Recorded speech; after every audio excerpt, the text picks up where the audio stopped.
సాలూరులో మీరందరూ కూడా ఈ మధ్య చూసే ఉంటారు. సాలూరులో మంత్రి సంధ్యారాణి పిఏ సతీష్, సాలూరులో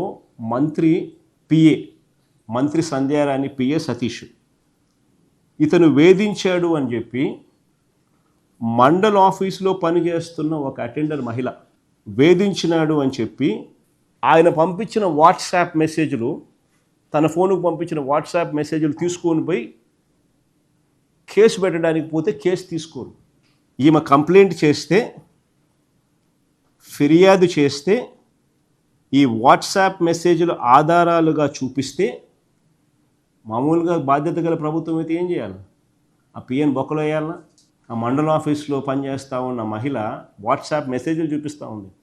ఆ పిఏ ఫోన్ నుంచి వచ్చిన వాట్సాప్ మెసేజ్లు హెరాస్ చేస్తా, ఒక మహిళను అబ్యూస్ చేస్తా, నాతో పండుకుంటావా, ఇంకొకరితో పండుకుంటావా అని చెప్పి ఇటువంటి గలీజ్ మాటలన్నీ మాట్లాడతా వాట్సాప్లో ఒక మంత్రి పిఏ ఇట్లాంటివి చేస్తే అని ఏం చేయాలా?